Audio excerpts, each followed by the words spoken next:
day with your family to look at some animals at what seems like a small zoo. But what happens behind the closed doors at what's known as a roadside zoo? Unimaginable. What we see in those facilities stays with you forever. Rebecca Aldworth and Humane World for Animals Canada are no stranger to this Quebec-based facility. The team spearheaded the largest seizure of zoo animals in Canadian history 6 years ago. This is without a doubt the most complex animal rescue we've ever undertaken in Canada. As of today, Humane Society International is assuming the care of more than 100 wild and exotic animals comprising dozens of different species. It ended up being more than 250 animals that were seized. The owner, Norman Chahan, had received fines from the province in the past and was on the radar of the Montreal SPCA. We did seize 2 live alpacas who were emaciated and at imminent risk of death, according to the veterinarian, as well as 4 deceased animals, 2 tigers and 2 species of birds. Then a year later at St. Edouard Zoo.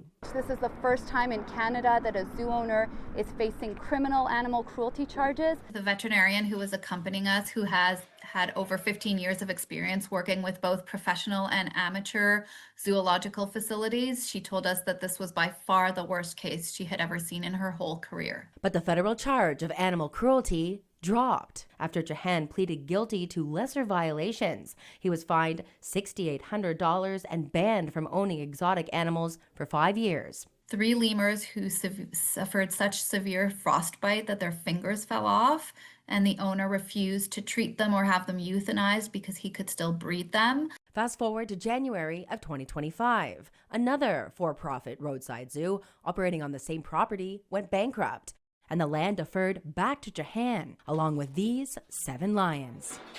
It was devastating for us to have gone in the first time, to have committed the just massive resources, both human and financial, it took to shut that roadside zoo down and to find homes, forever homes for these animals throughout North America. And to know that he just circumvented everything that had happened. Animal law advocacy organization Animal Justice states that Canada has some of the worst animal protection laws in the developed world. When I walked into that broken down, dank, barren, dark enclosure that these lions were in, and I saw them confined to tiny spaces, and that's where they were spending their winter, in, you know, an 8x10 chain link surrounded concrete room with nothing.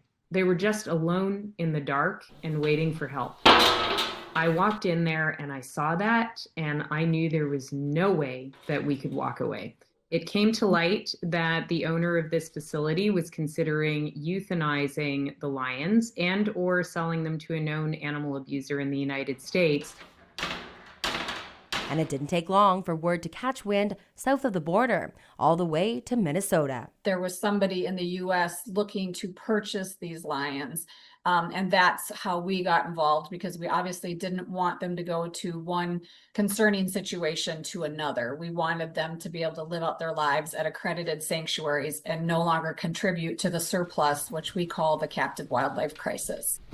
There we go, beautiful. Yep, all good. When you're transporting an endangered animal, you have to obtain a permit to do so. But that permit goes through multiple government processes, and it's time intensive to get. So that's why we had to have a temporary home in Canada while we waited for those permits. Maybe another hand? Hold on, set. You got it? That home didn't exist in Canada. There were no zoos that were able to take these animals even temporarily. There was no space for them anywhere. So we had to construct a facility from the ground up, and that's where Aspen Valley came in. And the clock was ticking. It was the dead of winter, 3 hours north of Toronto, and the Muskoka-based nonprofit needed to build an entirely new space to become the first of its kind sanctuary in Canada to bring these innocent animals one step closer to salvation. But the painful journey far from over, and the greater issue still unaddressed. Sarah Freemark, CTV News.